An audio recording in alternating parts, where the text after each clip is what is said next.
everywhere you are listening to the fourth Inside Insights interview with our multifaceted and multifascinating Laura Lee Mystica, co-author along with Hal, who I understand did just about none of the typing for their great book, Cryogenetics 2, Covert Secrets and Alchemy. My name is Nancy Bliss, and I'd like to begin by addressing our two amazing topics for this show. First, Laura Lee will discuss a change in consciousness in our little rim star planet that many of you may know as Gaia, spelled G-A-I-A. Well, it's still called Gaia, but since about mid-2019, it's spelled G-U-Y-A-H. Laura Lee will explain what happened briefly, since you can find more detail in Chapter 29, The Untold Story. Secondly, more time will be focused on some extraordinary changes that took place in and beyond our solar system just since our last interview. Here's a hint. It started with my asking Laura Lee if Mercury is being forced to do stuff, such as regularly wreak havoc on Earth, that he doesn't want to. The truthful answer will be disclosed, and who knows, there might also be some bathtub revelations that have bubbled up again.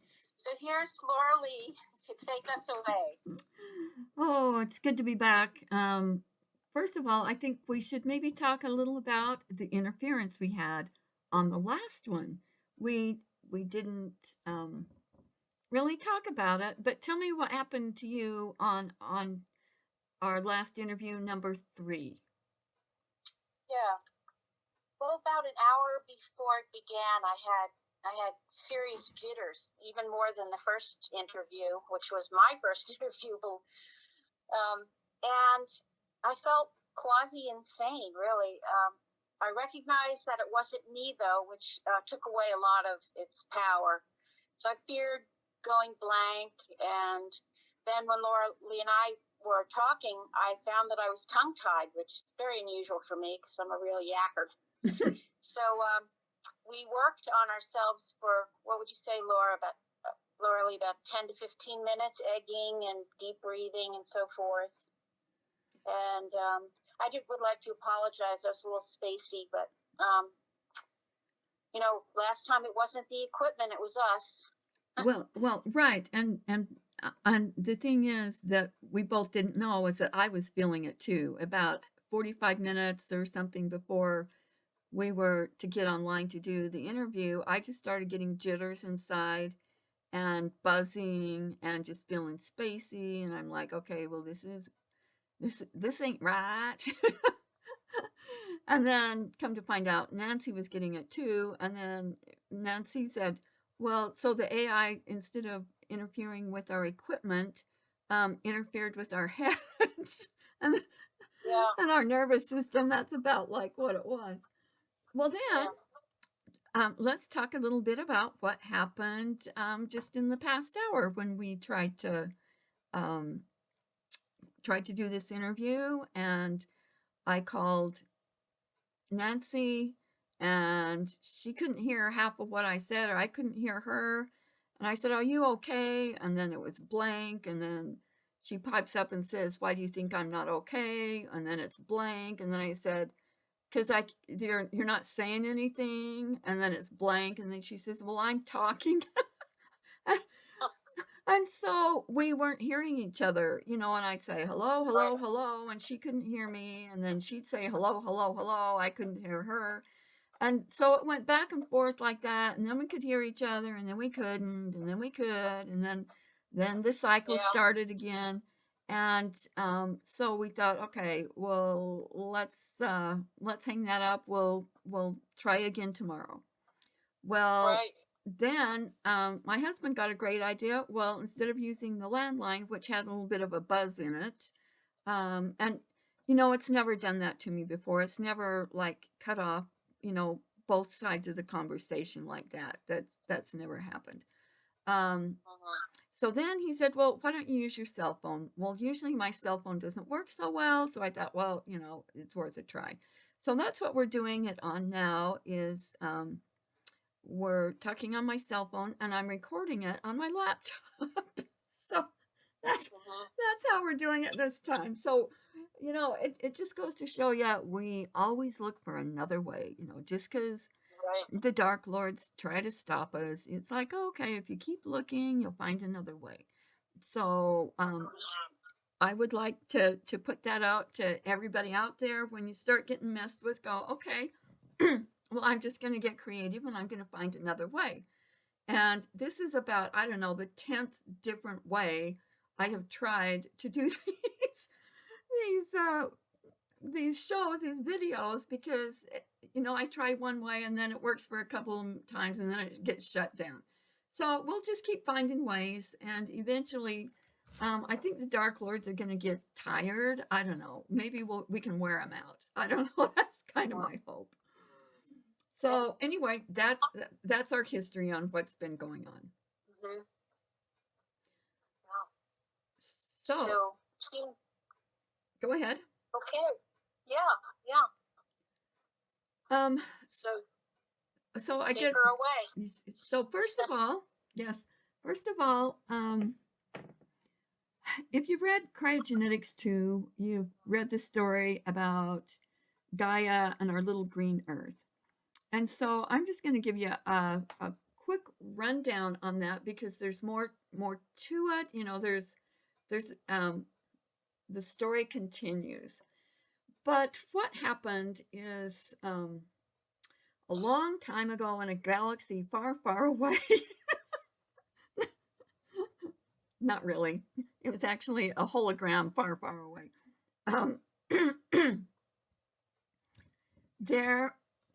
Now my voice is going out. Hold on. Okay, got my voice back. Okay, back in the UV realm outside the hologram, there was a heist of the children, and this is all like symbolic, or it wasn't exactly like this, because the way it is here was not the way it is there. But there were, we'll just call it, children in a daycare facility that was right next to the hologram facility, the hologram warehouse. And many of the offspring of these beings were just so learning how to be creators. So these children were just like children beings. They were just like learning how things work, and they had to be carefully monitored and supervised. Well, the D-Monster thought, I know what we can do. She heisted them, and then she brought them inside the hologram and imprisoned them. Now, guess where she imprisoned them? She took them and put them in the planets of the solar system. So she took out the original beings and then switched them with these children. And the beings that were in the planets, and especially Gaia, were very amazing, very adept at their job. Okay. And what she did when she made the switch is that she blindsided the ones that were there, and they weren't expecting her, because they didn't even know that she was like a part of this hologram. And so she heists them, puts them in spirit traps, and then shoves these children into the planet body of all the planets in the solar system. So now we have children running the show that don't know even how to take care of themselves, let alone how to run a planet. Now, the thing is, too, then she amped that up by saying, by having everybody believe that the spirit of the earth was this grandiose being, which it was. It used to be. But now there's a child in there that doesn't know anything about anything and trying to run a planet. And so when we found out that this is what was happening, I got instructions from outside the hologram on how to handle this, and it took a long time. It took a couple of months to get all the coordinates right, to understand what had to be done first, second, third, fourth, fifth, because there was all sorts of tripwires. There was all sorts of crazy, unthinkable things. And if you didn't get things just right, the outcomes could be really bad. And so one of the things that the D-Monster did to torture the planetary beings like Gaia was making them watch all the hideous things that she had planned to do with the planets, and then watch them watch how the planet was being run by these children that didn't know what the heck they were doing, and torturing them. So it was torturing the adult ones that were pulled out, and then the young children that were inside. And so everybody got tortured, and that was exactly what the D-Monster wanted. So what we needed to do, and like I said, in order to do the rescue, everything had to be in perfect timing with the booby traps and event releases and tripwires and everything surrounding the children. And so what the plan was is to put a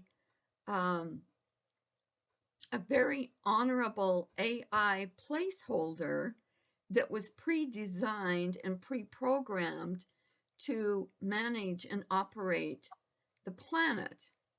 And so it was kind of like in Raiders of the Lost Ark, when he took something off the altar and he had to put something else back exactly at the same time so that the tripwires wouldn't go off.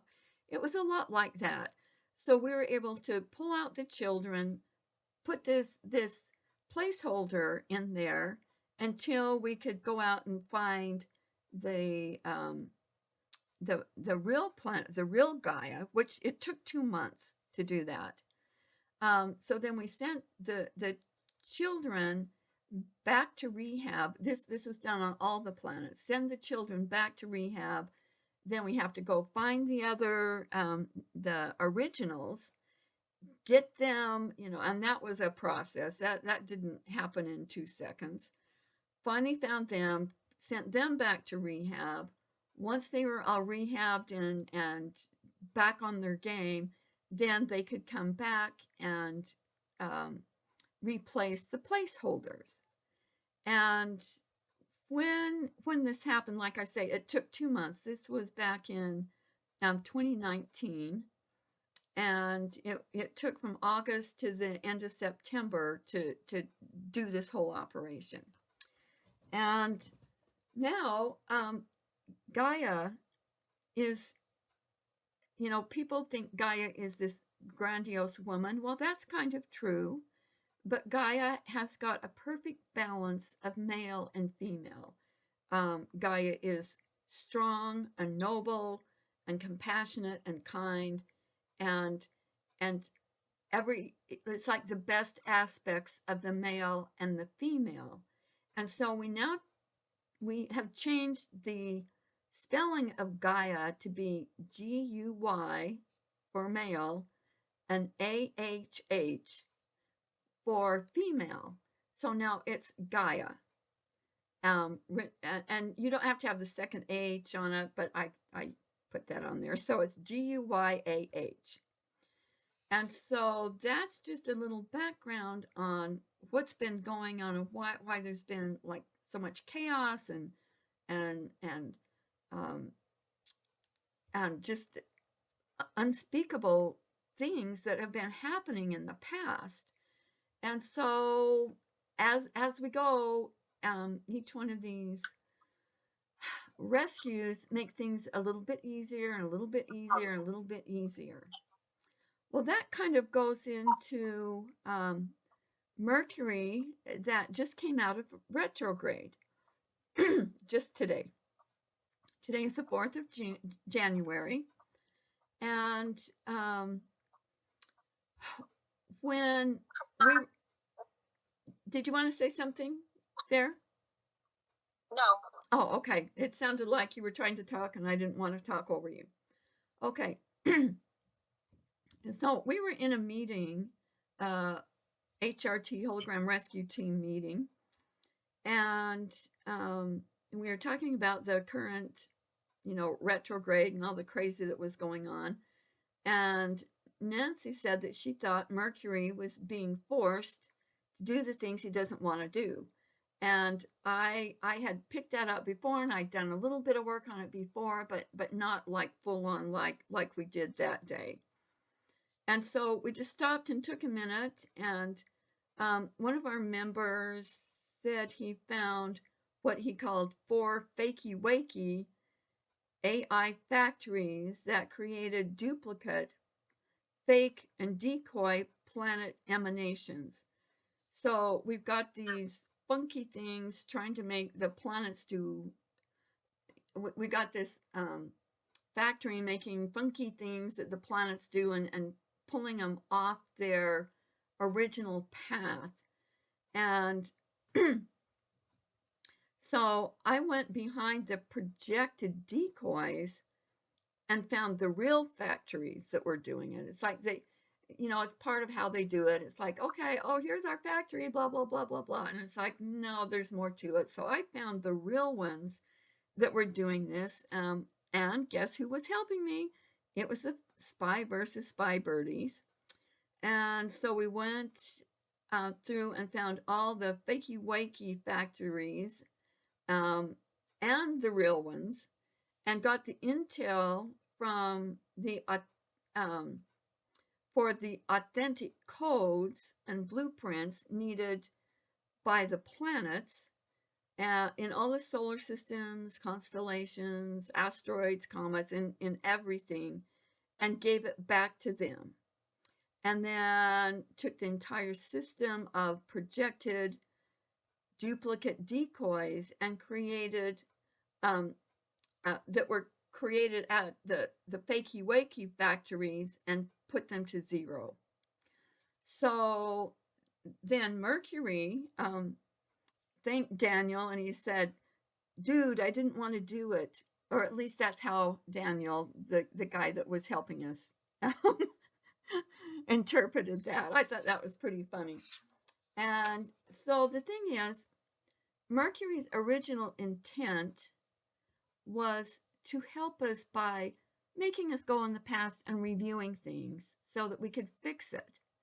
Not breaking and destroying things, but just, just like, okay, take a little step back and take a look at this so you can go forward. It was supposed to be more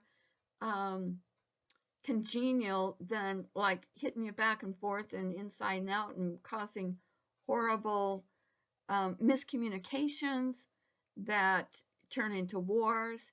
A lot of wars can be started by miscommunication. I mean, that's just what happens. And so that was what was being projected onto Mercury for a long time. And even though we had got the original authentic beings back in the planets, there was this other thing that was, it was like broadcasting on and over them to cause chaos, especially on planet Earth. And it has been causing chaos. I kept thinking, well, I'm trying to make friends with Mercury. I helped rescue Mercury. You'd think he'd be a little nicer. And it was because of these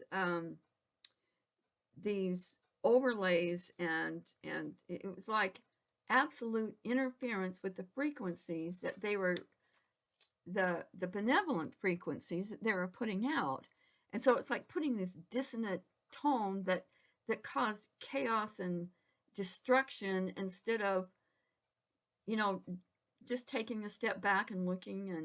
And it, you know, everything just got really, really corrupted and out of hand. And so now maybe the next Mercury retrograde we have will be a little kinder and nicer. We just keep going along and make sure that we get get things. You know, one thing I have to tell everybody is, people say, "Oh, well, I just cleaned that up, last month. I just took something out last month. How come I feel crappy again?" And it's like, well, we are living in a environment that is constantly needing to be cleaned up. I tell people, do you dust once and think you're good for the rest of your life? No. Sometimes you have to dust every month. Sometimes you have to dust once a week. When it's really dusty and stormy outside, you might have to dust every other day. So it's, don't think that just because you take care of something once, it's going to stay that way. You have to keep up. And the thing is, if you keep cleaning up, it's easier to clean up than catch up, right? If you keep your house clean, it's not that hard to do deep cleaning. But if you let it go for months and months and months, it takes a long time to clean it. So I guess what my point is if we just keep it up and clean it up, it's going to be a lot smoother riding than if we do it once and think we can sit on our behinds and we're good for the rest of our life, because that's not how it works. So just remember that, and kind of be happy about cleaning up, and not whining about it. I know sometimes we like to whine, I get that. But when you're done whining, then you say, okay, let's get to work. Let's clean this up. Whether it's cleaning up your implants, or taking curses off of you, or whatever. I know I've been doing this for like decades. I get that, but I tell you what, I am a lot more adept at it, and I can do it a lot quicker now. And things that used to bother me don't bother me anymore, because I'm getting a lot of immunities to it. So look at it as a game, and it really is a game. So look at it as a game that you're getting better and better and better. And you're going to find that your life is a whole lot easier, and you get a whole lot smarter, and everything starts working out way better and in your favor when you do that. So, yeah, do you have any comments, Nancy? I was just thinking about how wonderful it's going to be. The retrograde is going to be like giving us a breather. Yeah. And, instead of driving us crazy, it's going to give us a time to review and reflect. And the other part of it is that instead of things breaking, it's a chance to have things come together and be fixed, which is a wonderful feeling when things are renewed. Yes. So yes, it's going to be pretty much the opposite. And yeah, I agree, because I've had some interesting things happen with like my internet's gone down. I got all this weird, things breaking all the time. I'm like, oh, come on, really? But one thing it did is, since I couldn't get on the internet and watch anything that's streamed, I mean, it's so slow that it was just ridiculous. I went downstairs and got some of my old movies that I never would have seen before had this not happened. And so, I put those in and watched them. And I saw Casablanca. I have never seen that movie, and it's been down in my basement for years. And I was like amazed at how accurate that movie was with the kind of stuff the Dark Lords were doing. And I thought, wow, this movie is like, when was it put out? I think it was in the early 40s or something. Now, and I was surprised at how it depicted it back then. I didn't think that people were that aware of how they all rubbed each other's shoulders, and it's like, yeah, you think they're warring with each other, but they're really scratching each other's backs when they go into this bar. And that is so how they operate. It was just quite an eye opener to me, and I wouldn't have seen that if I hadn't have had had these um, technical difficulties. So I guess what I'm saying is, when these things come, look for the opportunity that they're giving you. Say, okay, I can't do this, but I can do this. And then you start going, well, you know what? That was like really cool, actually. And so just, I guess what I'm saying is, when this stuff happens, look at how it can serve you instead of break you. Okay? That's the bottom line. It's like, okay, how can I use this for my benefit? Because I am not going to let it bring me down. And yes, sometimes, I had some days where I'm like, okay, I quit. Okay, and so I go lay down, and 20 minutes later I go, okay, I don't quit anymore. I'm going. I'm back. I'm back in the game. I'm back in the race again. So, I guess I'm saying with that too, it's okay. Everybody gets tired, and you go, okay, I just need a break. I'm just gonna like cry for 10 minutes, and then you're like, okay, I'm back now. Instead of letting it spiral you down, and so you just want to take yourself out. You just say, okay, give me a break for like 15 minutes, an hour, or 5 hours, whatever it takes. And then go, okay, that was interesting. What did I learn? And okay, I'm back in the game, and I'm stronger, and I've got more immunities, and I'm totally gonna be kicking some behind now because I'm smarter. So that was the moral to that story. Okay. You have talked about how unplugging makes us more efficient. Yes, it does. I think that was in the night's training, and it really does. So don't feel like you're a loser because you have to unplug once in a while. That's not how it is. Or if you have to cry. I in Cryogenics 2, there's a chapter called uh, what's it called on crying? Good grief. It says good grief. Yes, there really is such a thing, and it talks about crying and how crying is, and tears are very, very healthy, because it releases emotion that would stay in your nervous system and drive you nuts if you didn't let it out.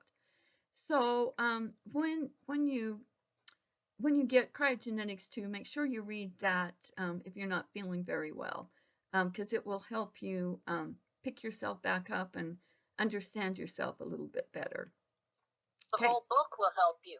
The whole book will help you, yes. I have to go back and keep reading it. I tell you what, I do. Even though I wrote it, I forget stuff, and I'm like, okay, what can I do? And one thing that I tell people to do is, when they have a problem, pick up Cryogenetics, one or two, or put them together, or whatever, and say, okay, I need some help on this problem. And then you take a breath, and you open up the book, your eyes are closed, you open up the book, you put your finger down, and say, okay, this is what I need. This will tell me what I need to do to help fix my problem. And so try that. That will be using your intuition to get answers for what you need in your life at this time. Try it. It's fun. Okay. Where do you want to go next, Nancy? How are we doing on time? I think we got, let's see. Oh, I think we're out of time. What we can do next, with the next one, we can talk about the E-net around the planet. Right. That's And then a listing of our allies. We've already talked about the birdies, that just so people know how many have come on board just since the solstice. yes. That's very heartening.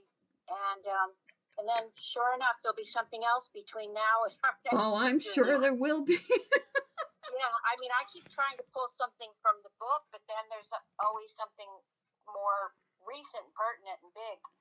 I know. But, the shift is hitting the fan, and it's just a wonderful thing. It is. Quickly. It's hitting the fan in a good way. Yes. Yeah, right. It's almost like it's composting stuff for a more beautiful world blooming.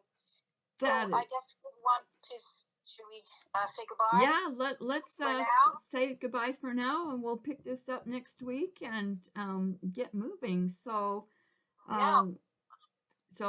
everybody, thanks for listening, and we'll see you really soon.